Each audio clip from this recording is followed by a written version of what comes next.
My name is Jeff Jappinga. I'm the executive presbyter of the Presbytery of the Twin Cities area, and I'm a participant in the anti-racism spiritual pilgrimage. I've been here in Minnesota for just over 5 years now, serving in this role.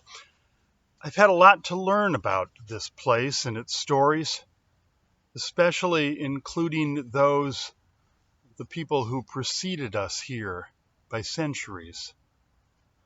One of those places and stories I've had to learn about is geographically just 10 miles away from the presbytery offices in Eagan. We mostly know this place as Fort Snelling State Park, named for a structure that was built beginning in 1813. It's a beautiful place. This tip of land formed by the confluence of what our maps tell us are the Mississippi and the Minnesota rivers. But for centuries before this area forcibly became a military fort, indigenous people lived there, primarily Dakota people. They called this place Bedote, which means where the two waters come together. Places and stories. Many, if not most, of our cultures have explanations for how they originated as a unique, distinct people. We call them origin stories, and they tell us how the universe was created, about time and space, why the world is the way it is, and why we as its people are the way we are. In the Christian tradition, we tell the story of a 6-day creation that located the first humans, Adam and Eve, in a place called the Garden of Eden. According to the origin stories of the I knew I was going to mess this up. Bedewakantuan Dakota. Bedewakantuan Dakota. The point where the rivers come together, Bedote, is the place where the Dakota people began, their spiritual and cultural point of origin, their Garden of Eden, if you will, the place where a higher power shaped not simply their land, but their values and their understandings that include kindness and generosity, cooperation, and a deep respect for the land. But there's something else about this place, too. Following the conflict most often named in our history books as the Dakota War of 1862, 1,700 Dakota women, children, and elderly were held captive in a concentration camp on this very land. Held captive in Bedote, which makes the very place of their birth also the place of their genocide. One of our presbytery members, the Reverend Jim Bear Jacobs, leads what are called sacred site tours of Bedote and some nearby places.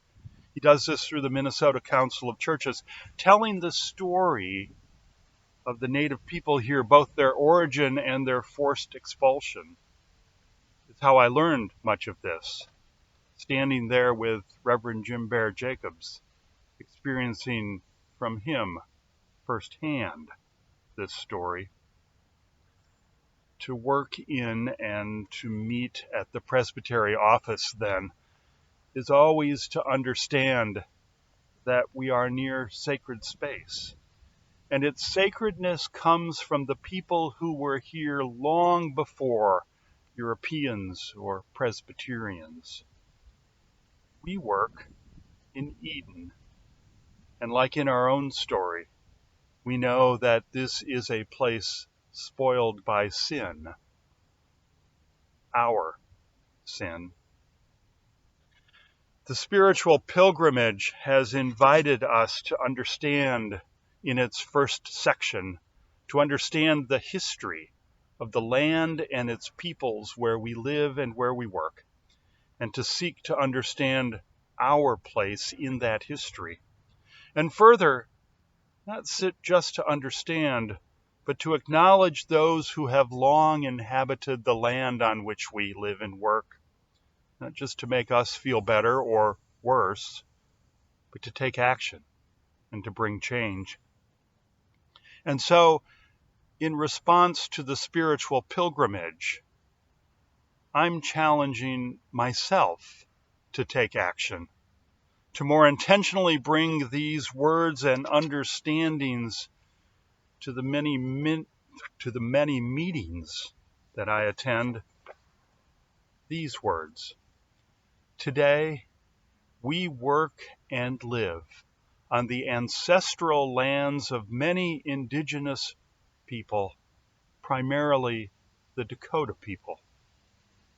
We pay our respects to their elders, both past and present.